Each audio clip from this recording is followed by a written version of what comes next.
নমস্কাৰ বন্ধুসকল, মই আছোঁ এতিয়া বন্দাবৰাত আৰু এয়া বন্দাবৰা জনতা সংঘৰ সৌজন্যত চলি আছে ৰঙালী বিহু উদযাপন আৰু আজি ইয়াতে মুকলি বিহু চলি আছে। বলকচোন যাওঁ ভিতৰত কি চলি আছে দেখাবলৈ চেষ্টা কৰোঁ। কেইটামান দৃশ্য আপোনালোকক বলক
এয়া আহি লগ পালোঁ আমাৰ বিজয় দাক।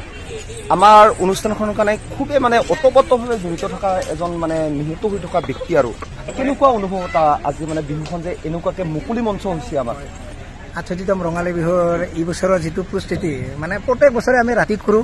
এইবাৰ আমি দিনত কৰাৰ এটা প্ৰয়াস কৰিলোঁ আৰু দিনত কৰি কেনেকুৱা হয় সেইটো আমি চালোঁ। কিন্তু এটা অনুভৱ হৈছে আজি ইমান ৰাইজৰ সঁহাৰি পাইছোঁ, দৰ্শকৰো বহুত এটা সঁহাৰি, খুব এটা ভালে লাগছে দিনত কৰি।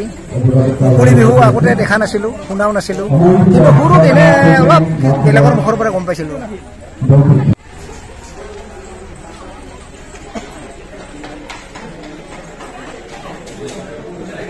এইসকল আমাৰ বিষয়ববীয়াসকল।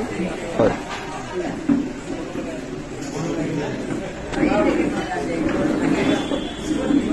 জয় অসম। আমাৰ জেং বিহু এতিয়া প্ৰদৰ্শন কৰিব। হয়, মুকলি বিহুৰ মঞ্চত হয়, জেং বিহু প্ৰস্তুতি চলাই আছে। এয়া আমাৰ মাজত খুব গৌৰৱৰ কথা। বন্দাবৰাবাসীয়ে এনেকুৱাকে নাও খেলাৰ নৃত্য এটাও দেখা পাব আৰু মই বন্দাবৰা নিবাসী হিচাপে সদায় এইটো বস্তু খুব গৌৰৱান্বিত। তেওঁলোকে কওক নাও খেলাৰ বিষয়ে কিবা ইতিহাস কিবা আছে। আমাৰ নাও খেলাৰ যিটো পৰম্পৰা সেইটো ভাৰতবৰ্ষৰ ভিতৰত প্ৰথম আৰম্ভ হৈছিল অসমৰ দক্ষিণ কামৰূপত। দশম শতিকাতে চান্দ সদাগৰে এই নাও খেলাটো আৰম্ভ কৰিছিল আৰু সেইকাৰণে মুখ্যকৈ ছয়গাঁও অঞ্চলক কেন্দ্ৰ কৰি দক্ষিণ কামৰূপত ভাৰতৰ ভিতৰত আটাইতকৈ বেছি নাও খেল প্ৰতিযোগিতা অনুষ্ঠিত হয়। নাও খেল অনুষ্ঠিত ভাৰতৰ ভিতৰত প্ৰথম নাও খেলা হৈছিল ছয়গাঁৱৰ চম্পকনগৰত। চন্দ সদাগৰে দশম শতিকাতে এই নাও খেল আৰম্ভ কৰিছিল, যিটো এতিয়া অসম মেঘালয় সীমান্তৰ চান্দৰ খেৱা বুলি এটা ঠাইখিনি এতিয়াও আছে। ইয়াত আজিৰ পৰা 12 বছৰ আগতে আৰম্ভ কৰিছিল। কেনেকুৱা অনুভৱ হৈছে আপোনাৰ আজি? অনুভৱটো সবচে ভাল লগা কথা হৈছে এইটো অঞ্চলত নাও খেলৰ গীত হয়তো দেখা নাই। এইটো এটা ভাল কথা হ'ব যে অঞ্চলটো সৰ্বপ্ৰথম হ'ব আৰু এইটো এটা ট্ৰেডিশ্যনেল গীতটো দেখিব যে আমিও দেখোন ইয়াতে এনেকুৱা সুৰ এটা শুনি আছোঁ। আজি আনুষ্ঠানিকভাৱে দেখা পাওঁ, তেতিয়া গম পাব। কাৰণ ট্ৰেডিশ্যনেল সুৰবিলাক মানুহৰ গাত, তেজত আৰু প্ৰকৃতিৰ পৰা অহা সুৰটো এইবিলাক গাত চলি থাকে, ব্লাডত এই বস্তুবিলাক চলি থাকে নজনাকৈ। আৰু এইটো দেখি ভাল পাব আৰু আমি নিশ্চয় ইয়াত আজি প্ৰদৰ্শন কৰিবলৈ পাই খুব ভাল পাম। আৰু ভাল লাগিল আৰু এটা শুভেচ্ছা এটা দিলোঁ আপোনাক। আপুনি সম্পূৰ্ণ পৰিকল্পনাৰে আগুৱাই যাওক। ধন্যবাদ।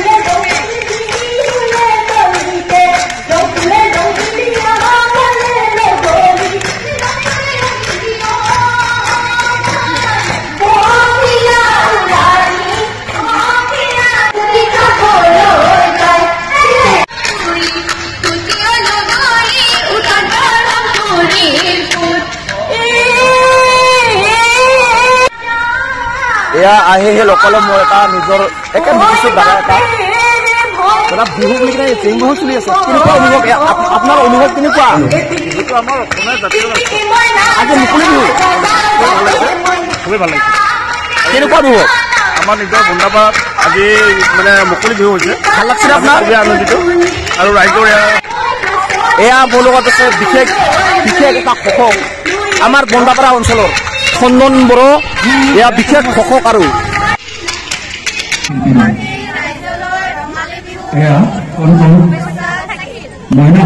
এবাৰ আকৌ এবাৰ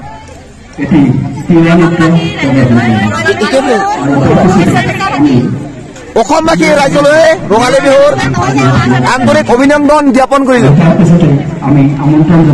আৰু তেওঁলোকে ধন্যবাদ তেওঁলোকে প্ৰচাৰচন্দি সাজপাৰ ধুনীয়াকে আছে ইয়াতো খুব গৌৰৱৰ কথা আৰু সাজপাৰত তেওঁলোকে মানে বাৰ্তালাপ কৰি আছে আৰু তেওঁলোকে ইমান ধুনীয়াকে নৃত্য যে কৰিল ইয়াতো খুব গৌৰৱৰ কথা আৰু এয়াইতো আমাৰ অসম এই অসমখনেই আমাক জড়িত কৰি ৰাখে আৰু অসমত সদায় মানে এনেকুৱা আৰু ভাল লাগিছে আপোনালোকে নৃত্য কৰিছে ইমান নৃত্য মানে ধুনীয়াকে কৰিব পাৰিছে আৰু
are jaya namo narayana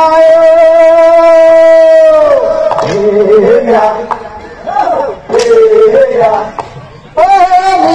nirangana nirangana tumhara sarane prabhu kopinu karana yama dhurai dore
ভালকে বুজি কেনে ক'ব ইয়াৰ নৃত্য কি চলি আছে আৰু নাওফলৰ গীত নৃত্য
মনিকিয়া